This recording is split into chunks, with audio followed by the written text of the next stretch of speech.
n'importe quel pouvoir en France, on finirait par râler. Tu sais, on pourrait voler, on dirait, mais les oiseaux se croient tout permis. Mais ils chient sur tout le monde, les mecs, c'est un délire. C'est ouf, alors qu'ils étaient là avant nous, quoi, je veux dire, c'est ouf. C'est n'importe... On pourrait se téléporter, on râlerait. On dirait, mais qu'est-ce que je vais foutre de cette bagnole, maintenant? On inventerait des trucs, ne vous téléportez pas de midi à 14h. Celui qui se téléporte, c'est celui qui ne boit pas. En même temps, c'est con de se téléporter en étant bourré, vraiment. T'as oublié un bras, putain, j'ai oublié un bras, il y a l'autre de l'autre côté, wouhou. Il se balade avec ton bras comme on en... Oh, mon bras, t'atterris sur lui. Je vais peut-être aller un peu loin, je suis d'accord avec toi. Quand j'étais petit, je pensais que je pourrais être magicien, je pourrais choisir quelle baguette, etc. Tu vois, tout ça. Mais c'est sûr, on le choisirait pas. Moi, je pense qu'on le choisirait pas. Si un jour on avait un pouvoir, on serait face à un reportage le samedi soir, comme ça, en mode... Oh merde. Bah quoi? Bah je sais parler aux girafes. Ça n'a aucun intérêt, j'habite la région parisienne.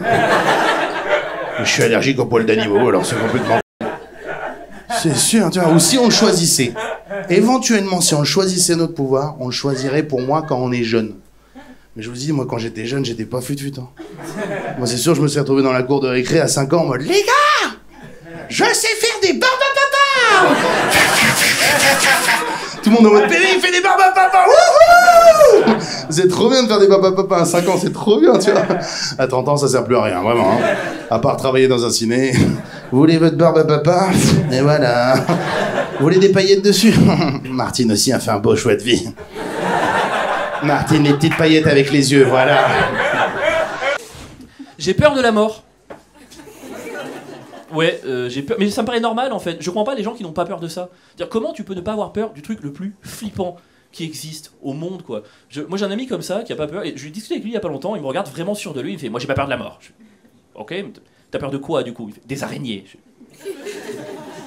D'accord, mais si tu vois une araignée, c'est quoi le pire qui peut t'arriver? Elle me mord. Ok, mais si elle te mord, c'est quoi le pire qui peut t'arriver? Je tombe malade. Ok, mais si tu tombes malade, c'est quoi le pire qui peut t'arriver? Je meurs. Et ben voilà. T'as aussi peur de la mort, t'es juste trop pour t'en rendre compte, quoi, c'est tout, quoi. C'est ça le problème. Tu sais, moi, je regrette un peu de part de religion par rapport à ces thématiques. Je pense que c'est des thèmes sur lesquels, quand t'as une spiritualité de religion, ça t'aide un peu à aborder tout ça. Moi, je suis baptisé, mais je suis pas croyant. Voilà, moi, le baptême est à la religion ce que l'inscription est à la salle de sport. Voilà. C'est la même démarche, vous voyez? C'est à peu près ce lien. C'est-à-dire que c'est une grosse motivation suivie d'un manque criant de discipline. Voilà, c'est exactement ça. C'est pas nouveau ce que je dis de tout temps, les hommes ont eu peur de la mort, ça me paraît normal. Même si j'ai fait le calcul, et statistiquement, les gens de ma génération ont plus de chances d'avoir un cancer qu'un mariage qui tient. Voilà, je trouve que ça n'incite pas à l'optimisme. Je pense que tu sais que tu vieillis quand tu te palpes plus souvent pour trouver une tumeur que du plaisir. Je pense que c'est là. En ce moment, je me touche beaucoup et pas comme j'aimerais. Je tombais sur un compte Instagram qui regroupait des témoignages de femmes. J'ai appris qu'elles avaient peur de rentrer toutes seules le soir. Pas que à Paris, partout en France quand même. Non? T'as pas peur de rentrer toute seule? Tu m'étonnes, moi j'ai peur de toi en vrai. C'est toi qui fais peur aux gens quand tu rentres. Et regarde tout le monde comme ça, qu'est-ce qu'il y a? Il y a quoi? Du coup, je parle pas de ça, Yasmine, c'est toi qui choisis. Tu veux que je parle d'autre chose? Vas-y, on va parler d'autre chose. Vous vous rappelez de la première femme qui est passée? C'est vraiment une personne extraordinaire parce que quand elle est bookée sur des trucs où il y a que des blancs, elle prend la parole. Et elle dit aux organisateurs, mais vous savez que les plus drôles, c'est les Arabes et les Noirs. Comment ça se fait qu'il n'y en a pas dans le line-up, dans la programmation? Et eux, apparemment, ils disent tout le temps la même chose. Ouais, c'est parce que c'est une histoire de booking, ils n'étaient pas dispo. On est grave dispo. On est plus dispo que les blancs, je te dis la vérité, parce que nous, on n'a pas de taf à côté. On est dispo à mort. Et je trouve que c'est vraiment une bonne personne parce qu'elle prend part à un combat qui ne la concerne pas. C'est vrai, c'est pas une arabe, c'est pas une noire. Et je me demande si moi, j'étais un blanc, est-ce que je ferais ça?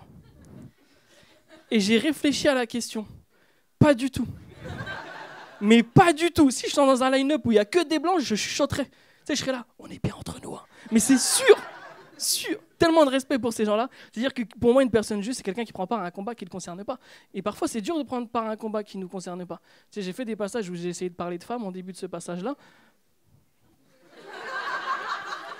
C'est dur.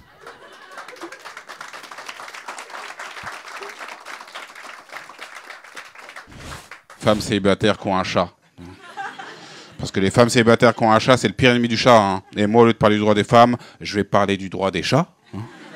Je pense que chaque chat a le droit de faire un câlin à qui bon lui semble. Je vous dis ça parce que j'ai une amie célibataire qui a un chat. À chaque fois qu'elle le voit passer, elle attrape de force pour lui faire un câlin. Elle est là. Regarde, il est trop mignon, il vient de me faire un câlin. Et moi, je vois dans les yeux du chat que il veut pas, hein, parce qu'il est en train de la griffer au visage et qu'elle saigne.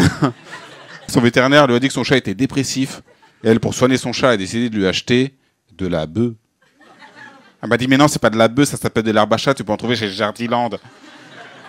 C'est-à-dire qu'en 2023, les champs légalisaient la bœuf avant nous. Hein. Et que leur dealer s'appelle Truffaut.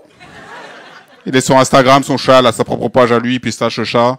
Moi, je trouve que c'est chelou. Elle m'a dit, t'es jaloux parce qu'il a plus d'abonnés que toi. J'ai dit oui. Mais qui le suit? Elle m'a dit d'autres chats. D'autres chats. C'est très bizarre, ça. Hein. Son chat est très suivi parce qu'il est d'une race particulière, c'est un sphinx. Vous voyez, c'est quoi comme chat? Ouais, c'est les chats qui n'ont pas de poils du tout, là, tu vois. Quand tu les caresses, t'as l'impression de caresser des fesses, t'es là. Des fois, le matin, ça sur son visage, comme dit, j'ai la tête dans le pas si... C'est pistache ou... La dernière fois, j'ai fait ce sketch, il y a une fille qui m'a attendu à la sortie qui m'a dit « Non, mais c'est trop facile de s'en prendre au chat, tu t'en prends au chat, t'es anti-chamite ?» Alors, pas du tout. Pas du tout. J'ai un pote chat qui s'appelle Azrael, voilà. Vendredi dernier, j'ai invité au Buffalo Griff. Il m'a dit « Je peux pas, aujourd'hui c'est Shabbat. » En plus, ta viande, elle est pas chère. J'ai dit « Arrête. » Il fait son aristo chat, ouais, c'est un matou fragile.